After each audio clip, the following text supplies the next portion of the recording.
ये हमारी सन 80 में हुई थी। हम इरिगेशन सिंचाई विभाग में काम करते थे।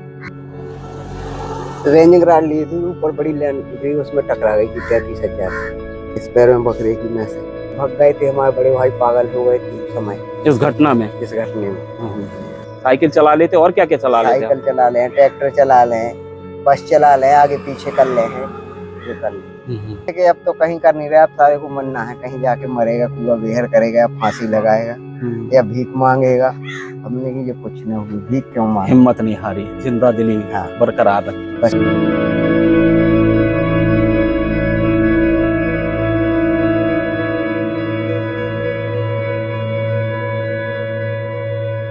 जिंदगी जिंदा दिली का नाम है, मुर्दा दिल क्या खाक जिया करते हैं। किसी शायर ने क्या खूब कहा है। और इस शायर की लाइनों को चरितार्थ करते हुए एक व्यक्तित्व के साथ हम बैठे हुए हैं, जिन्होंने परिस्थितियों से हार नहीं मानी।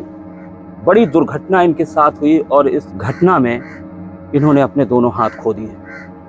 एक वक्त ऐसा था जब ये टूट गए, लेकिन परिवार ने साथ दिया और खुद इन्होंने हिम्मत और जज्बे से काम लिया और आखिरकार आज एक नज़ीर, एक उदाहरण बन गए हैं ऐसे लोगों के लिए जो परिस्थितियों के आगे घुटने टेक देते हैं या हार जाते हैं। छतरपुर जिले के टटम गांव में हम बैठे हुए हैं, जहां हमारे साथ मौजूद हैं जगदीश जी। जगदीश जी, पहले तो आपका पूरा परिचय जानना चाहेंगे आप? जगदीश, पूरा नाम बताएं आप? जी, जगदीश प्रसाद राय, ग्राम पोस्ट टटम। टटम के निवासी हैं राय साहब। राय साहब, बताएं कि किस चीज, कहाँ आप काम करते थे, कब आपके साथ, किस सन में ये घटना हुई थी? ये हमारी सन 80 में हुई थी। हम इरिगेशन सिंचाई विभाग में काम करते थे। जी जी। यही सर्वे हो रही थी, तो रेंजिंग राड ली थी, ऊपर बड़ी लैंड गई, उसमें टकरा गई थी 33,000। अच्छा। तो उस दुर्घटना में आपके दुर्घटना में हमारे पैर, हाथ, दोनों ही पैर की छिंगी अलग है। अच्छा जी। इस पैर में बकरे की में से। फिर क्या हुआ, फिर कैसे? इसके बाद इन्होंने कोई सुनाई नहीं करी, भग गए थे। हमारे बड़े भाई पागल हो गए थे उस समय इस घटना में। फिर हम भाग गए यहाँ से खजुराहो में हम बने रहे कुछ दिन। सो रिक्शा हमने सीखो, वहाँ रिक्शा चला। उस समय कैसे हालात हो गए थे? क्या लगता था आपको कि अब कैसे आगे? अब लगता था हम तो मरे लोग, हम भग गए थे कि ट्रेन से कट के मर जाएं। जी। लेकिन फिर हमारे बड़े भाई ऊंचे बिल्लो वाले आए, फिर हम रिक्शा चलाने लगे। तो उस समय मतलब घर परिवार ने, आपके भाई भाभी ने साथ दिया आपका? हाँ, भाभी ने तो हमारी ऐसे साथ कर गया, हमें सौंसाया, हाथ से खिलाया, कपड़े धोए, सब काम माँ की तरह एक। जी। और फिर के बाद हम रिक्शा चलाए। रिक्शा के बाद जी लक्ष्मण दास सहरवार है खजुराहो के। जी। वो विधायक थे उस समय, उनने हमें 16,128 रुपए दिलवाए थे उस समय दिलवाए। बाकी विभाग की ओर से कोई मदद नहीं मिली? लेबर कोर्ट से दिलवाए थे। लेबर कोर्ट से। जी। कितना संघर्ष करना पड़ा था उसके लिए? उसके लिए हमने तो बहुत सी किया, और फिर वो विधायक लग गया था हमारे पीछे। वो कहता तुम चिंता ना करो, जब तक मैं हूँ मैं करवा दूंगा। उसके बाद फिर क्या हुआ? फिर उसके बाद हमारे बड़े भाई पत्थर तोड़ने लगे। पत्थर तोड़ के हम और अपने बच्चन का पालन पोषण करने, शादीशुदा करी। जमीन जगह तो अपने पास है नहीं। आपने शादी नहीं की? जी। फिर कितने साल आपने रिक्शा चलाया? कुछ दिन बस में भी आप रिक्शा चलाया हमने 4 साल। तो कैसे आप रिक्शा चलाने में कोई दिक्कत नहीं होती थी? अब पेट चलाना है तो रिक्शा तो चलानी पड़े, वो तो पेट करने आए हैं। गरीबी हालत बुरी होती है, आपसे बताएं। संघर्ष किया आपने। और संघर्ष के दौरान एक दफे ऐसी पत्रकार साहब आए थे, तो उन्होंने हमारी एक किताब छापी थी, गुरु जासूस सच्ची कहानी है ओ हिम्मत वाला। आपकी किताब भी में कहानी भी छापी जा चुकी है, और बेशक वो कहानी हर किसी को मालूम होना चाहिए कि ऐसे लोग भी हैं जो जिंदा दिली की मिसाल हैं।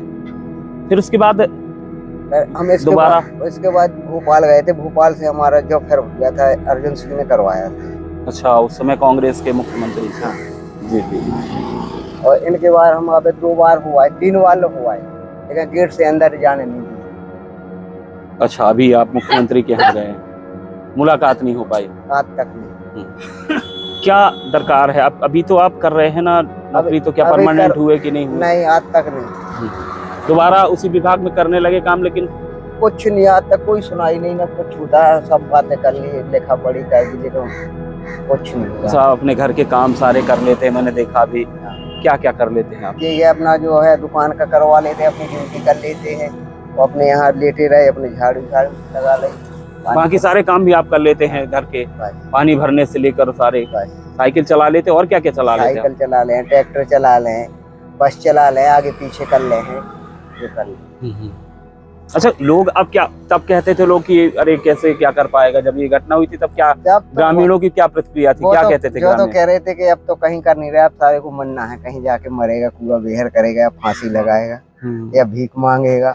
हमने कि ये कुछ नहीं होगी, भीख क्यों मांगे। हिम्मत नहीं हारी, जिंदा दिली बरकरार रखी। बस अब जब आप साइकिल चलाते दिखते हैं, ट्रैक्टर, तो फिर अब क्या कहते हैं ग्रामीण की? अब तो जल्दी आते, अब तो सब सीख गया, सब करने लगा, परिवार को चलाने लगा, परिवार को चलाने लगा। अब तो आपके बड़े भाई की दुकान है जहाँ पे? बड़े भाई। तो मतलब नौकरी करने के बाद जब समय मिलता है तो आप घर मदद करते हैं दुकान में, तो जब समय मिला तो बड़े भाई की दुकान पे यहाँ मदद कर लेते हैं। अच्छा, आवास योजना या इन योजनाओं का लाभ नहीं मिला? कोई लाभ नहीं मिला। जिस तरीके से लोग होते हैं, कई बार ऐसी घटनाएं जब हो जाती हैं, किसी भी इंसान के साथ हो सकती है दुर्घटना, उस समय मैंने देखा है कि बहुत से लोग टूट जाते हैं, कहीं मंदिरों के बाहर बैठ जाते हैं, भीख मांगने लगते हैं। ऐसे लोगों को क्या संदेश देना चाहेंगे? जैसे आप हिम्मत नहीं हारना चाहिए, सो तो भगवान अपने आप खाए को देता है, दिमाग देगा। और हिम्मत हारने हम ही बैठ जाए कि लो हमारे हाथ नहीं है, कोनो मंदिर के पास या गुरुद्वारे के पास बैठ जाए। हाँ, तो पेट तो भरेगा लेकिन आत्मा शुद्ध नहीं होगी। ये बहुत बड़ी बात कही उन्होंने। ये जगदीश राय जी हैं, जो एक मिसाल है, इनकी जितनी भी तारीफ की जाए वो कम है।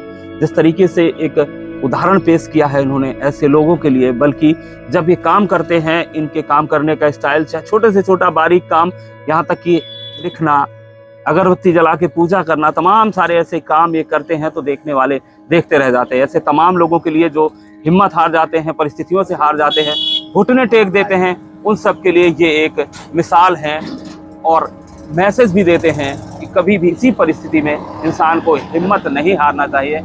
अगर आप दृढ़ निश्चय कर लें तो इंसान कुछ भी कर सकता है।